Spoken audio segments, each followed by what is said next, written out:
Grey Knights are bringing Kaldor Drago, Voldis, and a Grand Master as their characters, all leading a 5-man squad of Terminators with a Banner and Narthecium. A 5-man strike squad, a Nemesis Dread Knight Grand Master, a Kaldis Assassin, and 3 Nemesis Dread Knights. Imperial Knights are bringing 4 Warglaives, all equipped with Stubbers, a Knight Lancer and Knight Atrapos, and lastly, Canis Rex and an Evasaur Assassin. For today's match, deployment is Tipping Point, primary mission is Linchpin, and the mission rule is Fog of War. Both our armies are fully deployed, and the Grey Knights unfortunately are going first. Not exactly what they want to see, but such is life. Secondaries for round 1 are establish Locust and extend battle lines. The Kaldis Assassin will remain where she is at, already securing that objective behind cover, unable to be charged and safe from the larger knights. The Grandmaster squad is going to move their 5 inches further into the building, still making it a difficult charge for any larger knights, but positioning themselves where they can do some additional secondaries later. The Nemesis Dread Knight is going to take one for the team, moving within 6 inches of the center objective to deploy Locust. The other 2 Dread Knights are going to remain in place, not wanting to give additional charge targets to the Knights. Voldis squad will advance, making it from one piece of cover into the other, hiding safely from any large guns should they come their way, but closer to the center to perform actions if needed. That will end the first turn for the Grey Knights, scoring 2 points for established Locust in the center and scoring a full 5 points on extend battle lines, controlling their objective in the deployment zone as well as one in no man's land. Knights round 1. They draw secure no man's land and assassination. Canis Rex advanced a whopping 1, but will still allow him to smash through the wall and get to the other side. Unfortunately, still not able to get on the objective. The Lancer makes a whopping 6 on its advance, giving it more than enough movement to get on that center objective with the Nemesis Dread Knight in his sights. Predicting this, the Nemesis Dread Knight will spend 1 CP to Mist of Deimos and bamf out of there.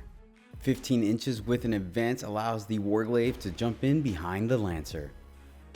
The Evasaur will do its best impression of the Kaldis and get on the objective, but still outside of charge range, an inch from the wall.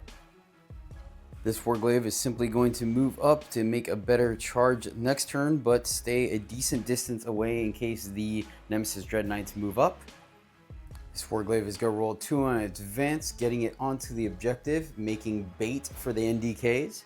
The Atrapos is going to reposition itself in a better position to have lanes of fire next turn, but does fail its battle shock test. That's the end of the turn for the Imperial Knights, scoring 5 points for secure no man's land and discarding assassination for a CP. At the end of the round, Grey Knights are going to pick up the strike squad as their home objective is now Sticky, as well as Voldis' squad because they have no intentions of fighting the Lancer. Top of round 2, Grey Knights will score 3 points for owning their home objective and another 5 for owning 1 in no man's land, scoring 8 on primary. Secondaries for the turn are Recover Assets and Sabotage.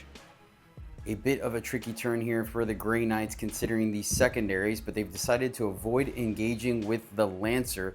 So the NDK is going to move, getting an 8-inch charge on the Warglaive should they see fit. The second NDK is going to position itself away from the Lancer and perform an action in the center. Reinforcements phase. The Grey Knights are going to spend 1 CP to drop in within 3 inches of an enemy unit, and Voldis' squad is going to come in within 3 inches of the Warglaive so they can begin to sabotage.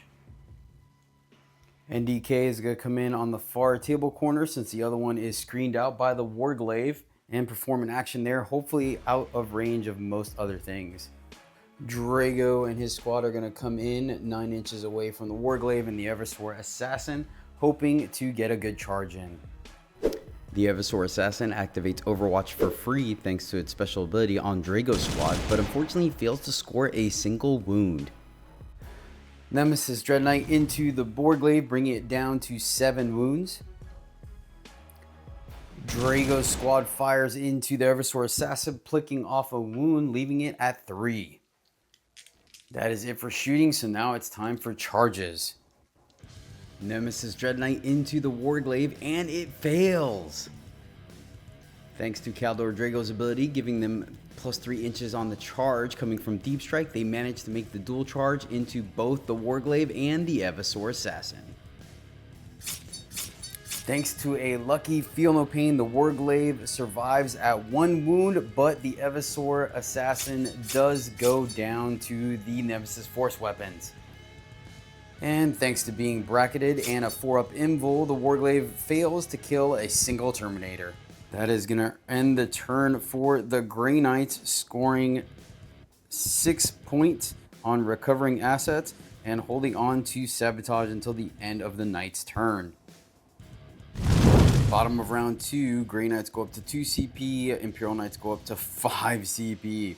They will score 3 for their deployment zone and 10 points for having the second Warglaive stealing the No Man's Land objective from the Grey Knights. Secondaries for the turn are Cleanse and Containment. Not exactly what the Knights want to be doing this turn. The Warglaive defending the home objective is going to move so its charge cannot be failed. The Lancer, seeing its prey, is going to move a whopping 12 inches with the pivot to get as close to both Dread Knights as possible. Only one's going to be able to mist away. Grey Knights are going to spend 1 CP and mist away.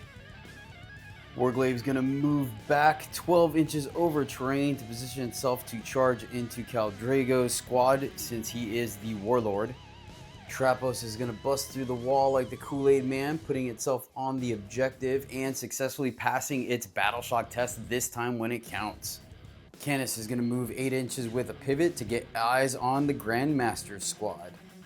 Grandmaster is going to use their free stratagem and mist away as well. Final Warglaive is going to run to the center objective, controlling it and performing a cleanse action. Grey Knights are going to spend 1 CP and rapid ingress the Grandmaster in the NDK. Start of the shooting phase, Warglaive into Voldus' squad, and that 4-up invul comes in clutch, saving the entire unit. Canis, on the other hand, absolutely evaporates the Caldis Assassin. Warglaive in melee with Caldor smokes 2 of his Terminators. And thanks to Melta, the Warglaive manages to bring the Nemesis Dread Knight to 3 wounds remaining. Ouch. Oh man, the Atrapo still being able to shoot while performing actions absolutely obliterates the NDK in the corner due to it being a vehicle. Charges Red Warglaive into Voldus' squad, and he's in. Grey Warglaive into Caldor Drago. Double ones is a fail, so the Knights will CP re-roll that into a 10. He's in as well. Knights will spend 1 CP to tank shock, dealing 3 mortals, but Caldor Drago, as a champ, giving the squad a 4-up Feel No Pain against mortals, shrugs them all off. Red Warglaive picks up 1 Terminator. Grey Warglaive picks up 1 Terminator.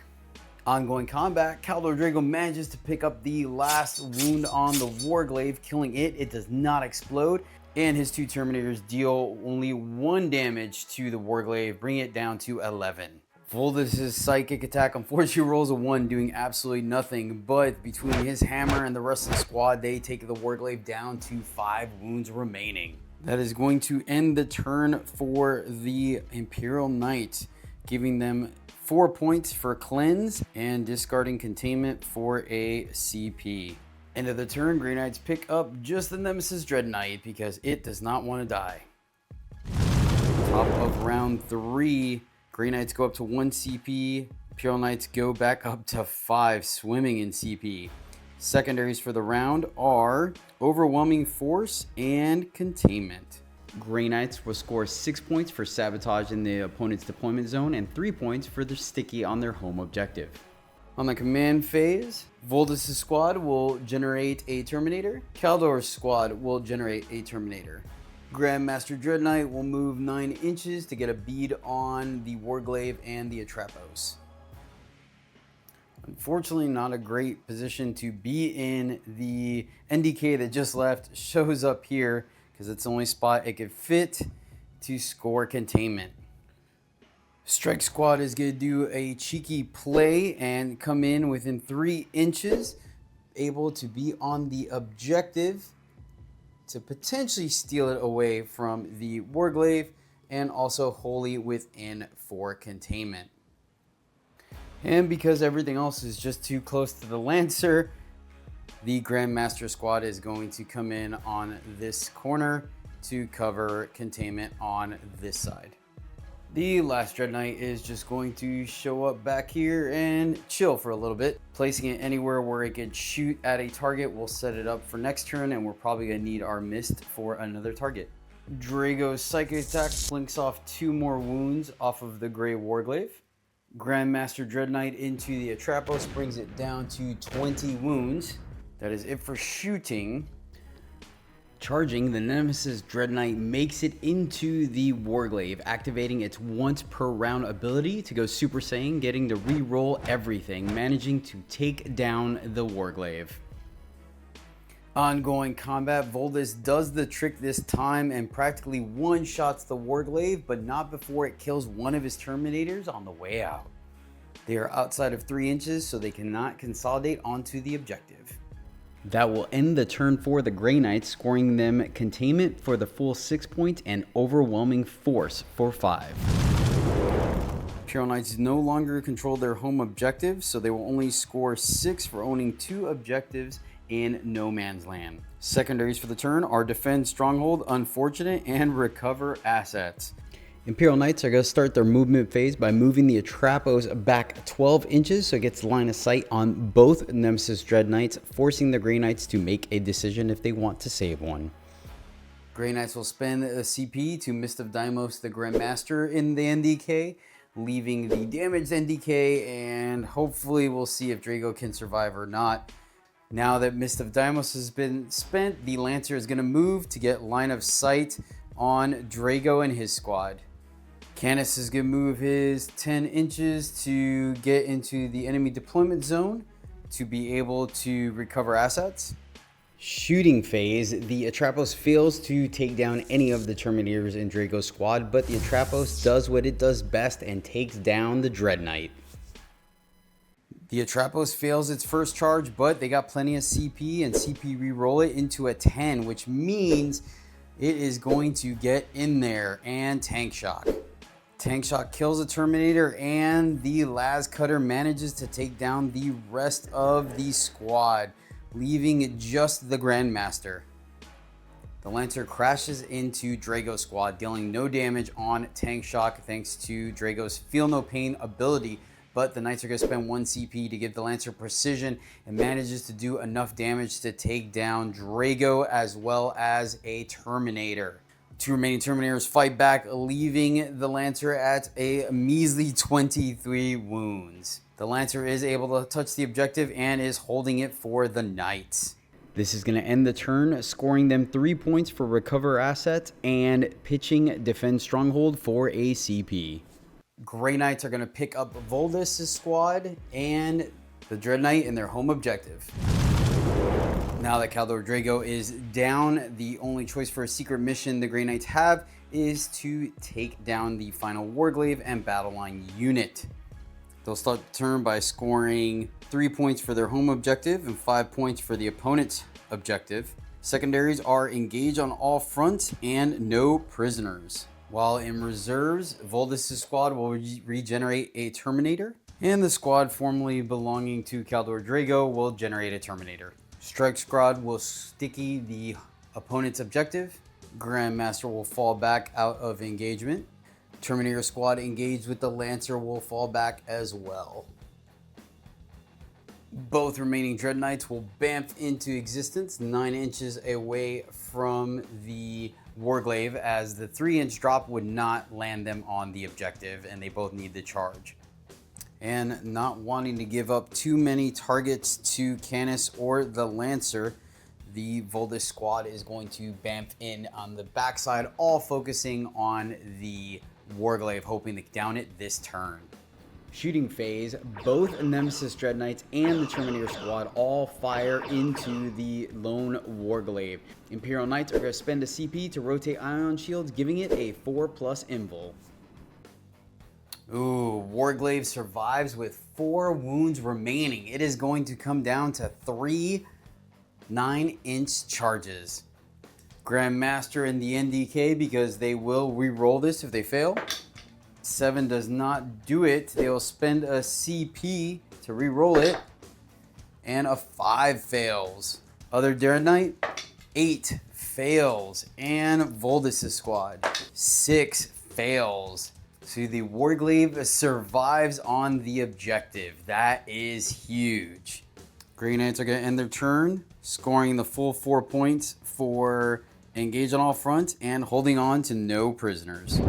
Bottom of round 4, Imperial Knights are going to spend a CP to auto-pass the Battle Shock test for the Warglaive, giving them a total of 6 points on primary. Secondaries are Storm Hostile Objective and Area Denial. Knights are going to generate 3 CP for being honored, as well as now having a 5-up Feel No Pain. Knights are going to spend a CP to give the Lancer Shoulder the Burden, giving it +1 to all stats. It's going to use its full movement to travel here, getting in range of the Grandmaster. In order to deny Storm Hostile Objective and maintain the sticky on their home objective, the Grey Knights will Mist of Deimos the NDK. Canis does not have enough movement to get through the building, so he is simply going to move his 10 over to be able to see the Dread Knight and hopefully make a good charge. With a CP reroll in the tank, the Warglaive is going to attempt to advance onto the Grey Knight's home objective, and they manage it with a 3, taking them just enough to tow it and steal the objective, scoring them Storm Hostile Objective. Not going after the NDK in front as bait. Now the Mist is not an option. The Atrapos will move through the short standing cover to have an unfailable charge against the Terminator squad and still be able to shoot the Grandmaster. Canis Rex uses a CP reroll for more shots against the Nemesis Dread Knight in front of it, but unfortunately that 4-up invul comes in clutch and he fails to score a wound. The Atrapos Graviton Cannon eradicates the Grandmaster.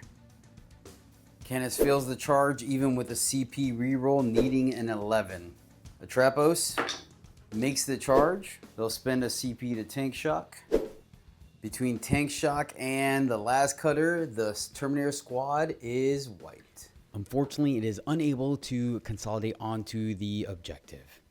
Knights will get 4 for Storm Hostile Objective and will score the full 5 points for Area Denial.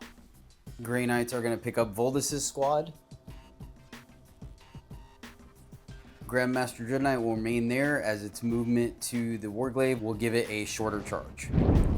Secondaries for the turn are No Prisoners and Area Denial. Very fortunate for the Grey Knights.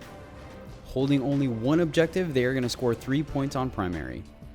Strike Squad is going to remain on the opponent's deployment zone to hopefully score the secret mission. Nemesis Dread Knight will move 8 to get within range of the Warglaive. Nemesis Dread Knight is going to come down and block some of the objective from the Lancer while also getting line of sight on the Warglaive. Voldes Squad is going to come down, blocking the objective from the Lancer. Imperial Knights will spend a CP to rotate ion shields on the Warglaive yet again. And down to the very last round, the side cannons take down the Warglaive. And that will do it for the Grey Knights, ladies and gentlemen. This will score them 2 points on No Prisoners, 5 points for Area Denial, and an additional 20 points for scoring War of Attrition. The Imperial Knights were able to rally and score some points on their turn, but not enough to overcome the lead of the Grey Knights, making the final score 66-90 in favor of the Grey Knights and making them our victor for this battle. Thank you so much for watching. If you did enjoy it, please do consider dropping a like and subscribing to the channel, as we really do appreciate it. But until next time, we'll see you then.